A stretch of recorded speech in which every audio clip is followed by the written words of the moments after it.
그것이 알고 싶다 해서 보도에서 크게 화제가 됐죠. 박근혜 대통령 오촌 살인 사건. 담당 PD 저희가 전화 연결해 보려고 합니다. SBS 배정원 PD 인터뷰가 난생 처음이라고 해요. 전화 연결해 보겠습니다. 안녕하세요. 네, 안녕하세요. 네. 이 사건을 취재하러 이제 두바이에 다녀온 게 벌써 2년 반 정도 지났는데 그동안 방송을 못 하다가 지난 토요일 다뤘어요. 근데 이 방송 한 편에 두바이 취재를 비롯해서 전체 내용이 다 담겼다. 이렇게 보면 됩니까? 아닙니까?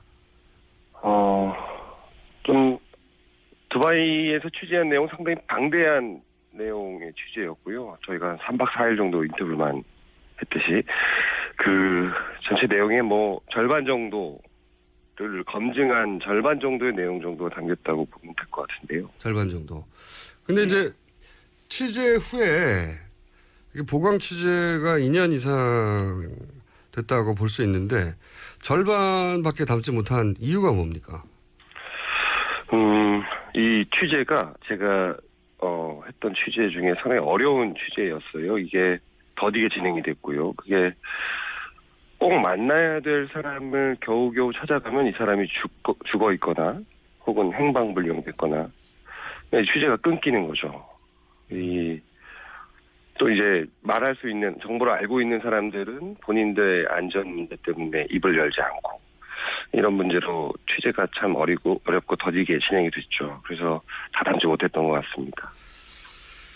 알겠고요. 그리고 이제 취재를 하다 보면 주변 사람들이 너 그러다가 죽는다 이런 얘기도 많이 들었죠. 네. 이 내용과 관련해서 이 박용수 씨 이외에 사망한 분이 또 있는데 사고 당일날 이 박용수 씨와 마지막 술자리를 같이 했다고 이제 알려진 분이 황모 씨인데, 근데 이분이 이 사건에 대한 취재가 시작되자 출소를 했어요. 출소가 됐는데 대선 3개월 전쯤에 네. 컵라면을 먹다가 천식으로 사망했다 이렇게 방송했습니다. 근데 궁금한 것은 황모 씨가 이 수감됐다가 출소한 지 얼마 만에 사망을 한 겁니까? 방송에 안 나왔는데. 저희가 그 내용을 정확하게 확인하지 못했는데요. 아마도 출소하고 처음 먹은 컵라면일 것 같아요. 상당히 얼마 안 됐다는 거죠. 이분이 사실 과거에 천식이 있었냐? 또 아직은 좀 더 확인이 필요해요. 그렇지 않다라는 사람들이 많기 때문에요. 이분의 죽음 역시 많이 이상하죠. 확인을 더 해야 되는 내용인 것 같습니다. 그러니까 출소한 지 얼마 안 돼서 주변에 뭐 다른 얘기할 시간 없이 예. 거의 첫 번째 컵라면이라고 보여지는 정도로. 알겠습니다. 그리고 또 한 가지 제가 여쭤보고 싶은 거는, 그리고 아마 청취자분들이 많이 궁금해할 내용은 그것이 알고 싶다 방송 마지막 부분에 이제 또 한 분의 제보자가 등장했어요. 근데 그 제보자가 또 다른 인물, 그러니까 기존의 사건 파일에는 등장하지 않았던 또 다른 인물을 거론하면서 이분 역시 그 사건이 난 직후 행방불명이 된 걸로 얘기를 했는데 이 행방불명된 분이 생전에 했다는 얘기 일부가 보도됐지 않습니까? 근데 이제 이분이 사망한 박영철 씨 후배였고, 그런데 이분이 이제 그 제보자에게 전한 얘기는 형을 죽이라고 한다. 누구가 하면서 그 누구가를 음성 변조했는데 그 음성 변조한 이유가 뭡니까? 이게 이제 결국에는 저희가 2년 동안 찾아오던 퍼즐의 거의 마지막 조각인데, 정확하게 보도해야 된다라는 당연 전제 위에서, 방송 직전에 이 제보자가 나타났기 때문에 좀 더 검증이 필요했어요. 저희가 예상했던 사람입니다. 근데 아무리 그렇다 하더라도, 이거에 대한 검증을 좀 철저하게 하고 난 뒤에, 보도를 하는 게 맞다라고 해서 이번에는 가리게 됐어요. 그러면 말이죠.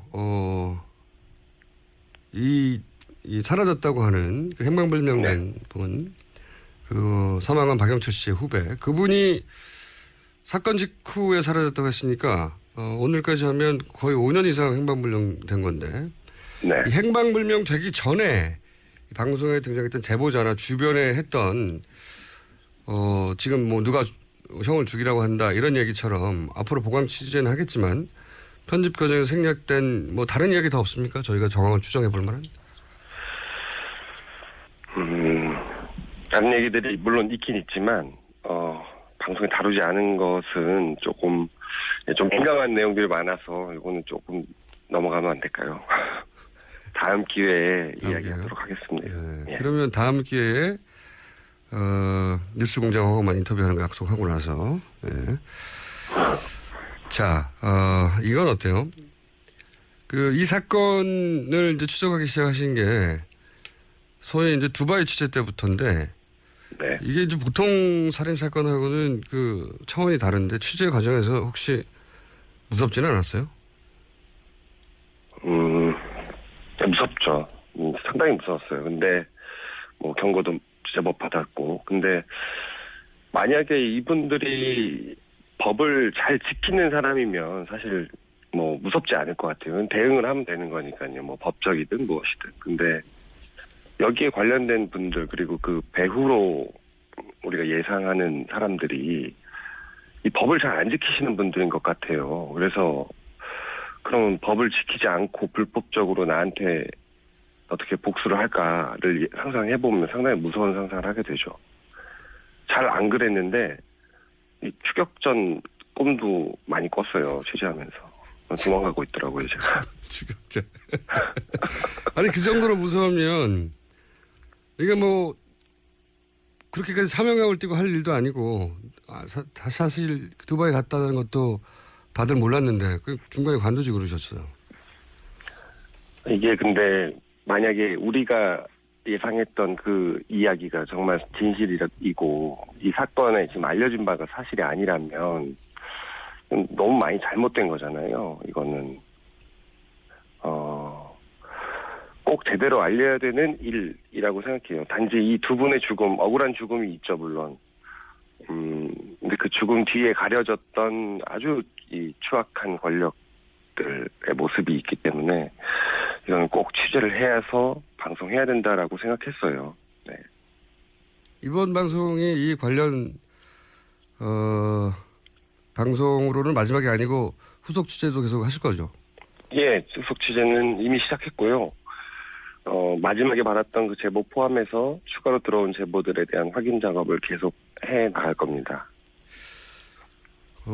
이게 이제 별도의 특검으로 가야 하는 거 아니냐는 그런 이야기도 나오고 있는데 보는 생각은 어떠세요? 담당 취재 PD로서? 사실 저희도 이제 언론사 입장에서 취재를 하는데 분명히 한계가 있잖아요. 그 한계를 좀 넘어서 이 사건을 가진 이 특검에서 만약에 이 사건을 재검토한다라고 하면 저희가 받은 제보 그리고 갖고 있는 정보들 이런 걸 적극적으로 좀 협조할 생각이 있어요. 알겠습니다. 오늘 말씀 감사하고요. 네. 네. 다음 방송 나오기 전에 네. 누군가와 인터뷰를 한다면 그거는 꼭 뉴스 공장에 하는 걸 알고 있죠? 네, 알겠습니다. 오늘 여기까지 하겠습니다. 감사합니다. 네, 알겠습니다. 네. 네. SBS 배정훈 PD였습니다. 네. 인터넷에서 얘기 안 했지만 제가 알고 있는 뒷얘기가 있으니까 얘기해버릴까요? 단독을. 내용과 관련해서는 제가 말씀드릴 수 없고 취재 주변부 이야기로 이 방송 직전에 이런 일이 있었습니다. 방송 직전에 마지막 단계 그 편집본 네네. 그 프로젝트 파일 이게 SBS 편집 서버에서 삭제됐어요. 어떻게 살렸습니까? 강제 삭제. 그러니까 사실 이게 삭제돼서 복구를 못했으면 방송이 안 되는 거죠. 초대형 사고죠. 초대형 사고. 기술진 역시 누군가에서 강제로 삭제했다. 복구 안 된다. 처음 있는 일이라고 해요. 난리가 났죠.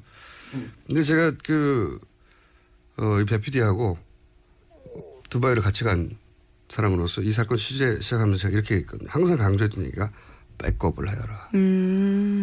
사라질 것이다. 반드시 삭제 시도할 것이다.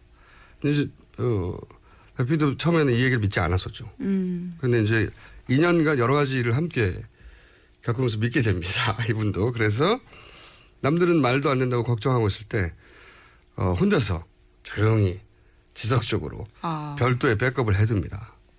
배 PD가.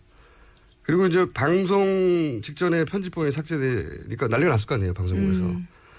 그래서 배 PD가 조용히 씩 웃으면서 별도의 백업본을 꺼내줍니다. 아. 네.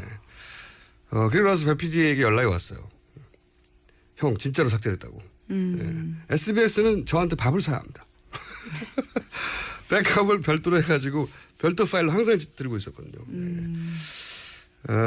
또 한 가지 배종원 PD는 사실 의문의 살인 사건을 많이 다뤘어요 그동안. 근데 의문의 살인 사건을 그동안 많이 다룬 게 이 두바이 사건을 다루기 위한 연습이었다고 평소에 말했던 PD입니다. 무사히 두 번째 그것이 알고 싶다까지 취재 완성되기를 제가